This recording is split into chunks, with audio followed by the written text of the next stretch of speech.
I'm very pleased to introduce today's fourth demo with ELB Learning, AI and Learning and Development Beyond the Button. Our presenter is Josh Penzel, VP of AI Innovations and Solutions with ELB Learning. And Josh is going to guide us through this demo, so I'm just going to pass it over to him. Thanks a lot, Alexandria. I appreciate it. Hello, everyone. I hope everyone is doing well today. Just really quickly, I'm from the theater world. So, Alexandria, I'm going to ask you, can you reintroduce me? And this time, I'm going to go off, come back on, and I just want to see a ton of emoticons, if that's cool. So, those ones right down there under React. So if you can just hit a bunch of those reactions for me after Alexandria introduces me, I'll come back in, I'll feel great, and then I'll feel ready to, continue. It's my theater background. Okay. So Alexandria, I'm going to go off and then we'll do it again. All right. So, off. All right. And here is our presenter, Josh Penzel, VP of AI Innovations and Wow. Solutions with ELB Learning. Thank you so much. It's so amazing to see so many emoticons and so much energy here. Thank you. Wow. It's what a shock. So I really appreciate it. Well, hi, everyone. Josh Penzel. Let me go ahead and get my sharing screen up here.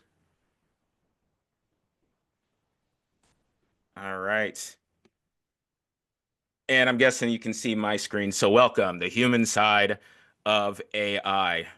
Before we get started talking about human, I'd like you to think if your mood today were any hairstyle from history, what hairstyle would it be?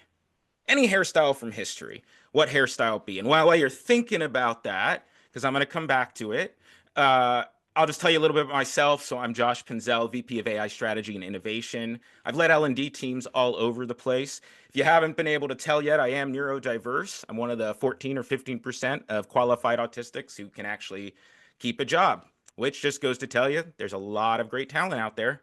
And if you couldn't tell, I do have a former career as a musical theater director. It's always weird seeing ourselves up on the screen like this. That's better. You don't have to be there. By the way, if you go to that QR code right over there, it's not my LinkedIn profile. It's actually my Josh P GPT. It's a GPT I've trained on all of the webinars, all of the transcripts, everything I've done. So if you have questions during this, you can go there. If you have questions after, that's a great place to go. You'll get information, I know, emailed to you afterwards, but go talk with my presentation afterwards if you'd like. And by the way, I know there's going to be questions coming in, and I'm going to try to keep on touch of them, okay? So let's go back to hair. What kind of hair are we going to got? I got a shag, messy bun, mullet, 40s, Elvis, mohawk. Oh my gosh. Can anyone tell me why? Why that is hippie long hair today, or why you're feeling afro today, or why you're feeling starburst today. Sorry. 80s rock hair, why? I'm guessing that everyone has different reasons, right? So someone might say, oh, I have a French braid. Oh, high and tight's good. So high and tight, right? Maybe that's because, great, I'm working from home. It's a great day. Glad to be here. Free and don't care. A French braid, right? That could be I like things organized, or it could be I'm trying to keep things together. And so what's super fascinating about this is actually I love this opening because it really reveals something about us as humans, right? And something about the way we communicate with one another. By the way, I think it might be interesting to do something here for a second. I'm not a big, I don't know a lot about hairstyles, actually, despite I asking this.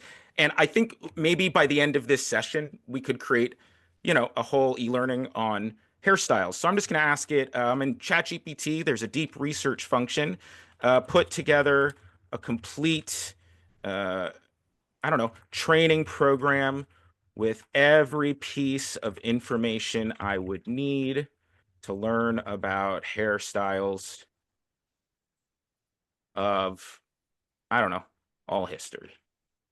Perfect. And it's probably just going to ask me some clarification questions. I'm just going to say yes to all, very in depth. I want to be able to give this to my developer, and they have everything they need to create the training. Awesome.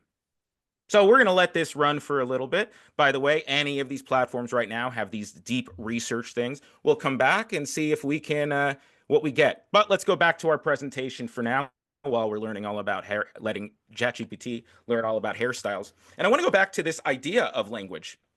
All right. I want to go back to this idea of us sharing with each other these hairstyles and how that's so unique. If you've ever heard this, you've ever been in sales, you've probably heard that adage, never just means not now, right? I don't know how much of us believe it, but I want us to look at some of the words on this screen. And for instance, slam dunk. And what I would love, if you don't mind, in the chat, when you hear slam dunk or someone says slam dunk, what percentage do you think that thing will happen? So someone comes to you and goes, that sale is a slam dunk. I got 100%, 99.96, 100, okay, 95, good. What if I say that sale will never happen? What's the percentage? 0, less than 100, 10, 2%, nil, 0, okay. What if I say it's a serious possibility? I think one thing we want to see here is that our definitions of these words are different, right? Now, when we do this, like in a study, and by the way, you can see the source down there from Annie Duke, there's an average we generally land on among all the humans who sort of fill this out. So, slam dunk, some people think there's actually a 10% variability there. But these are large language models. When we talk about generative AI, ChatGPT, they're called large language models. And so they work on language. So what's super interesting is what happens when we give them these words. Well, a few things. One is things like always and never, which we might treat as somewhat gray. They're going to look at perhaps in black and white terms, right? More than that, though, they might even disagree themselves about what these words mean. A serious possibility could be 50%, rarely, could be 5 or 15. But the most fascinating thing about this study has nothing to do with the AI. It has to do with us. Among humans, generally, when we do this, we'll see that the min and max range is about 50%, meaning that someone thinks somewhere a slam dunk is 100 and someone thinks somewhere it is 50. And so as Dawn, you just said, everyone interprets words differently. So let's think about that. If everyone interprets words differently, and if we are building a large language model, then how are we thinking in our organizations about rolling out something that's built on language, highly individual to me, maybe different from your language, and yet I have to roll it out? I believe we're thinking about this a little off, and that's what I'm trying to get to. I want to ask you another question. Would you trust a physician or an AI? So let's move from the language for just a second, and let's go to how we work with these things. Would you trust a physician or AI? It's a trick question, right? There's a study that was done. You could actually read about it in an op-ed in the New York Times. The study also down there below. What they found was physicians alone did not score that much differently than physicians using an LLM, meaning that your physician with ChatGPT performed basically the same as one with GPT, or without and with. And by the way, you can look at how they did this. They're looking at diagnostic reasoning. They're looking at portfolios and trying to determine what the diagnosis is, et cetera. What's fascinating, though, is that the LLM, large language model, basic ChatGPT, not special trained, beats them both. Okay. Now, I know some people are asking, like, can I look at this? I want to understand all the cases. Go look at the study. You can get the in-depth there. But there's something interesting that starts to happen when we look at why this is occurring. Generally, two things are happening. One, I'm the physician, and when the chatbot points out something to me, I don't believe it. I don't agree with it. It doesn't comport to my experience. And so I disregard it. The other thing that happens is people are using this like a search engine, right? I'm asking it a question, it's giving me an answer. What are the diagnosis points? And so there's two things that are really intriguing here. The first is I wonder if those doctors didn't think they were talking to a chatbot, but instead perceived that chatbot as, let's say, a junior resident or a med student who had just come out of class and had just read something. Might the surgeon or the physician or the doctor have said, "Why do you think that?" That's interesting. Why? As opposed to saying, "No, that's wrong." I think the point here is that we're treating AI differently, right? We're just treating it like a search engine. We're just treating it like things beforehand. We're not considering that this is no longer a tool. This is a teammate, right? It works on language, which is subjective. When I work with it in the right way, not just directing it, I can get more value from it. A tool like IT departments in the past was, how do I use it? But right now, you know how to use ChatGPT. It's your language. And it's everywhere. There's no pointing and clicking. In fact, I'm not the only one saying this. Jensen Huang of NVIDIA, who I'm sure you've heard, NVIDIA, the big AI group, in a lot of ways, the IT department of the future is going to be the HR department of agents, AI agents in the future. What I hear there is this is not about how to use things in the future. This is how we work with things. This is relationships. And yes, Mike Krushka is awesome. Love him. Just talked to him earlier. So I want you to rethink about AI with a human-centric approach, meaning that this is not a tool that each one of these people is going to use. It is a team member and a team that you can build. Every individual can now build their own team. And that requires a mindset shift when we're thinking about organizationally changing this. We have to shift in our mindset from scarcity to abundance. What do I mean by that? Let's go look at what our research is going. By the way, still going, so we'll come back to it. And just so you can see, it's going through all these sources. It's going to give us all this information later. Could you have ever said, while I'm doing this, I'm going to go do research and take 15 sources? No. Could you have done that individually? No. Could you do that 10 times and we could go back and get it? No. These are all things you could not have done before. I could not have hired a research team before to do this for me. Now I can. I could never have had a translator at my beck and call. Now I do. So then the question becomes, like, how do I do this, right? I know prompting, I know this, I know that.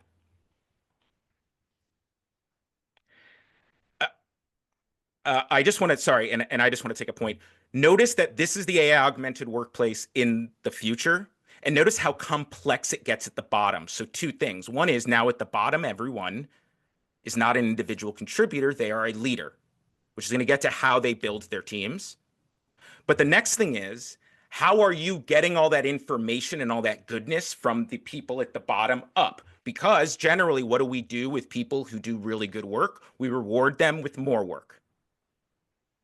So if people are able to be more productive, more efficient, and do all these things on their own, which, by the way, if this is something built on language, they have to figure out how they do it, not how you want them to do it, right?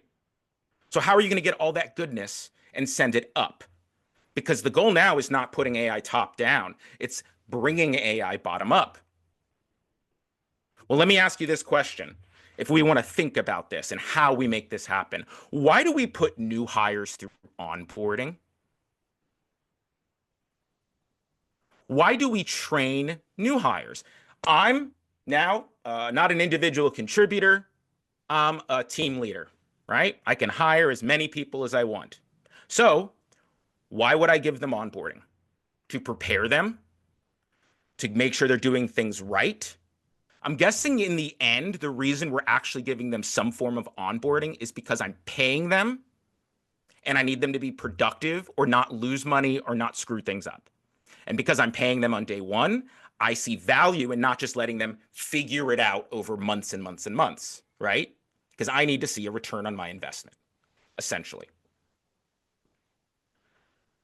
Are you paying anything to work with ChatGPT? Yeah, maybe you're paying $20 a month, but are you paying every time you open and talk to it? Are you paying every time you open up your phone and ask Siri something? Why are you treating the AI like a human in the sense that it has limits? You have as many new hires as you want. One thing Ethan Mollick, who if you're not following, has been saying, I suspect a lot of AI training in companies will become obsolete. Why? The prompting tricks that used to be useful are no longer good. The ability to execute code in many models has changed, and all these tricks, please, chain of prompt, no longer valuable. In fact, what he said in this study that they just released, prompting is just a coping mechanism while we wait for systems and structures. Okay, so what am I saying? Is prompting useful? It could be. Should we start with prompting? Absolutely not. What did I just say? We are hiring people at scale, and I don't have to worry about the onboarding because I'm not paying them, right?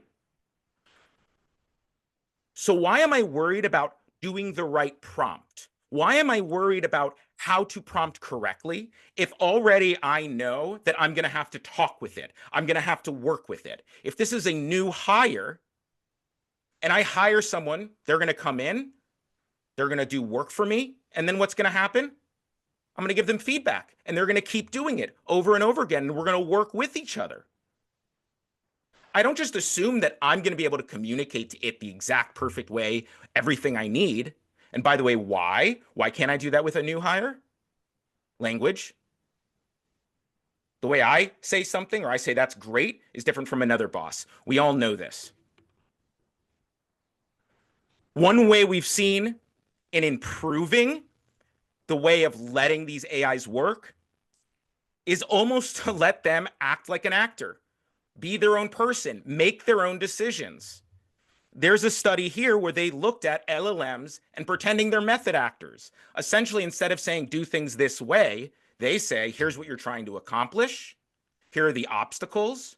Go. You figure it out for me.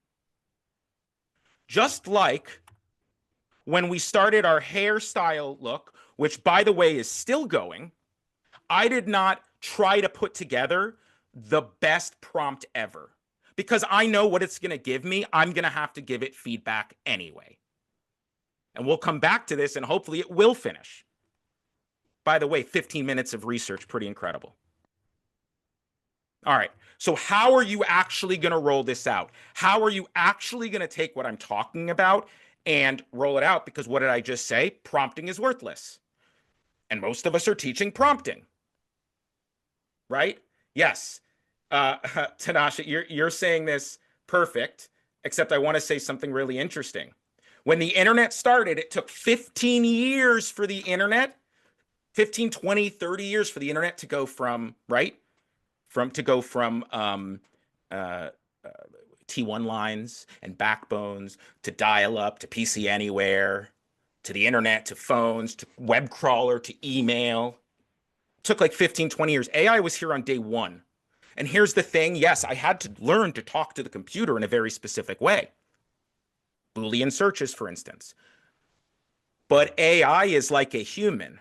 In fact, if you ask it a question 3 times, it will give you 3 different answers. So I cannot treat it the same way I treated all these technologies in the past. In fact, the way I'm going to see success is by releasing and letting my learners and my people do the work they need. Here is my suggestion. And I'm going to talk about this from an individual perspective and then from a change management perspective at your organization. For an individual, The only thing that matters is getting them into the platform to stop playing. I'm sorry, to start playing. All they need to do is decide to use AI. And by the way, a great idea for you on that. Anytime someone says, I wonder if AI could, do you think you could? I wonder how I would. Does AI need to know X? That is your opportunity to be quiet, open up your phone or your computer, and just type into AI. Because what you're doing is not getting it to give you the right answer now. What you want is to get started. Remember when I said you could hire a new hire and do anything, you could hire them to do anything? Well, the cool thing now is not only that, but they do it instantly, or they do it really fast, right? So no cost in time, no switching cost. Swim lanes, remember, you used to think swim lanes, I can't go back and forth between a swim lane. Well, you can go back and forth between this swim lane a million times in a few minutes and get the ideas. So the first thing you're going to do is simply decide to use the AI. While you start, then you start talking to it. And while you're talking to it, I'm just going to open up a new one. We are just going to coach it. So for instance, maybe I work in L&D. I don't even know what else to say, okay? I'm just going to see what it says. Well, I do a lot of e-learning. How can you help me? All I'm doing is trying to figure out what I need. If, by the way, digital photography. If this gives me nothing and nothing's good, I delete it. Who cares? It didn't cost me anything. And I want to point out with digital photography, the change was not the ability to take pictures. It was how we now capture memories. Because you can take pictures anytime, anywhere, and I bet you don't even delete them from your phone. So all I did was decide to use AI. And now I'm going to have a discussion. The way I have a discussion is I just look at stuff. And I go, I wonder if there's anything interesting here. Oh, it would be great. Can you help me make a SCORM compliant course? So I might say, you mentioned SCORM compliance. Can you create a SCORM course for me? I'm just asking, right? Let's go back to our hairstyle thing while that's going. So I think we're done. Oh, not yet. All right, we'll keep letting it go. We're going to have a really intriguing and in-depth hairstyles training. Okay, so now it can say, hey, I can do this, I can do that, right? What do you want? At some point here, you discover the use case that you need. You don't have to know the problem you're trying to solve at the beginning, because the fun thing is I can figure it out as I'm going. This is a metacognitive tool. And so I might say something like, I don't know, if you can create me a 5-minute SCORM demo on ladder safety, that would be cool. And let's just see what it can do. What's the worst that happens? Nothing. But what I'm guessing it's going to do is start to build stuff. And by the way, it might ask me questions. I'll say something like, I trust you. I don't care. Why am I doing that? I don't want to think. I don't mean that in a bad way, but I want it to go. So instead of me cognitively thinking about this, I can start reacting to it and say, no, that's not right. Yes, this is good. I don't know. Can you try that? All right. As you're doing that, you discover use cases. And that's when we begin to define the thing we're going to use the AI for. Now, I know, what do I mean by that? Well, let's say that we decide, wow, it's going to build me a SCORM zip file. By the way, try this out. It's going to build you a SCORM e-learning course. Might not be perfect. What if it breaks? I come back, I say it broke, didn't do it, try it again. Now, for the sake of time here, because we're running out of it, I'm going to assume that it gives me something perfect. If it didn't, I would coach it, I'd keep working with it. But let's just say it gave me the SCORM thing I wanted. I'm going to say something like, that's perfect. I want, right, you to be able to create 5-minute SCORM courses all the time. If I wanted you to do that, like above, what prompt should I have given you in the beginning. Now, here we go. Okay. So we're doing all this, right? Recommended prompt, we're getting it. And now we have the stuff we need. Okay. So what do we need to do in order to actually adopt? Here are the 5 I's of adoption. And this is what we at ELB Learning use when we talk to our customers. What you'll notice is the first thing is an immersion step. So the very first thing we do is say, you need to get your people into this platform. You need to get them into something. You need to set boundaries. While that's happening, they can experiment, and you and your leadership begin to figure out what the heck is actually going on before you make large investments into training. Then I can iterate and instruct. I can internalize all this, and eventually I can get to innovating. Now, there are ways you can do this on your own. I'm just going to talk about this first step of immersion. Some thoughts for you. You can launch an AI in our industry challenge, create AI collaboration spaces, define those red lines and make sure people know when and when they cannot use it. And by the way, if that means personal, let them do it personally, because this is a skill. They need to start using the skill. And most importantly, you need your leadership to start using AI. Leadership is saying, oh, let's roll out training. That's not what we need. What we need is leadership to take the training first. We need leadership to understand the mindset of what's going on here.